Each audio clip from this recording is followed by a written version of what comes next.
Ever wonder how a millionaire makes their first million? Did they inherit it, get lucky with Bitcoin, or maybe they invested early in Apple? What common paths do each millionaire share, and what can you learn from that? Becoming a millionaire isn't random. There's actually a pattern, a very repeatable one. Take it from me, I'm a former Wall Street professional and a self-made multimillionaire, and I've worked with hundreds of millionaires in the past. And today, I'm going to walk you through a 10-step journey that every millionaire follows. So 1, you know how to become a millionaire for yourself, and 2, you know exactly where you are in that journey. So please like and subscribe because I post personal finance tips for you weekly. Let's get started. Step 1 of becoming a millionaire is the wake-up moment, because every millionaire has a moment where something clicks. Maybe that moment is that they realize they've earned over $1 million in their lifetime, but barely kept any of it. Or they saw someone their age retire early, and it suddenly hit them that they may have mismanaged their own finances for a long time. This is the moment you stop confusing income with wealth, because they are not the same thing. Income is how much money you bring in, but wealth is how much money you keep. Step 2 is where they decide to toughen up and face the brutal financial honesty. It's uncomfortable, but it allows them to better understand their own finances, stop guessing, and start measuring. More specifically, this is where they find out exactly what their net worth is, how much they spend, and how much they save. For example, someone that makes $200,000 a year but spends $180,000, that is not building wealth. That's just a fancy lifestyle that has no financial foundation. So having awareness of your finances and realizing where things are going wrong may be uncomfortable, but absolutely necessary in making sure you get on the right track. Step 3 is to define the real goal and be specific. Most people say, I want to be a millionaire. But what does that actually mean for you? $1 million at 60 in retirement accounts, or $1 million at 45 with financial freedom? Those are completely different paths and will require different strategies. Again, be specific, because that's what millionaires do. They look at what number means financial freedom for them. When do they want it? What are they willing to sacrifice? And what does that life look like? Say it with me. A strategy only works when the target is clear. So take some time and clearly define what financial freedom means to you, when you want to achieve it, what you need to do and give up to get there, and what that life looks like. Step 4 is now closing the knowledge gap. And I don't mean you need to be a financial expert or go to school.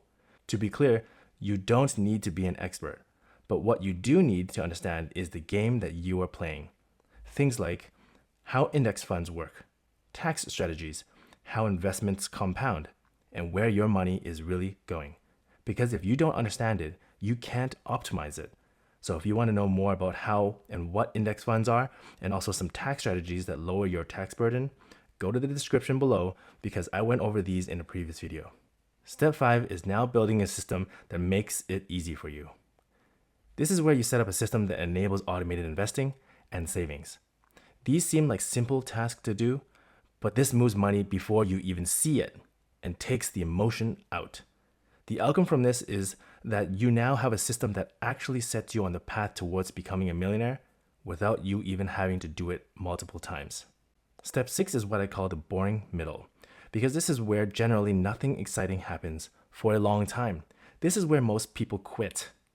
You're just investing consistently, ignoring market noise, and saying no to lifestyle upgrades. That's it.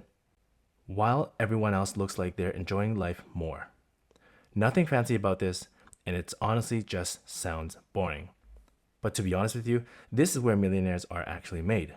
Millionaires are generally not made in 1 or 2 big moments where investments shot through the roof, but millionaires are made by slow and consistent growth from many small, consistent decisions that keep you on the right path.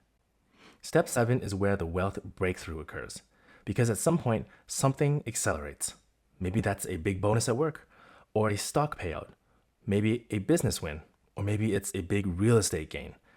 Then what happens next is actually what makes the millionaire.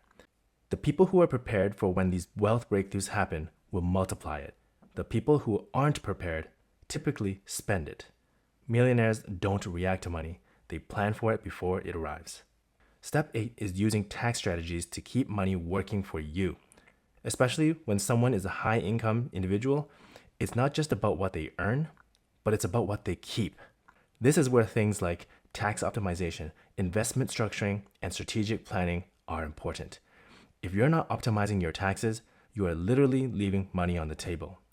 And you don't have to be a millionaire, nor do you have to be rich to do this. Start this now. And once again, I made a video on how to optimally invest and protect your money against taxes. I'll link it in the description below, so please check out that video after this. Step 9 is a subtle but powerful step, which is a mindset shift. At first, money feels like there's a finish line. It's as if you feel that you're finished once you've made a certain amount of money. The truth is, somewhere along this, your mindset will shift. You probably won't even realize it, but eventually you start to see money as a tool. You stop chasing income, start chasing ownership. Ownership of assets, your time, and your decisions. And this shift is what unlocks step 10, defining enough. Once you hit that milestone, like reaching a net worth of $1 million, you're faced with a new question. Now what?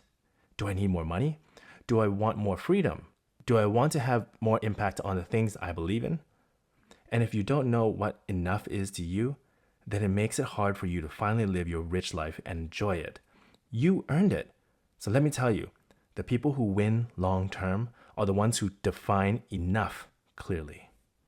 And at that point, money serves their life, not the other way around.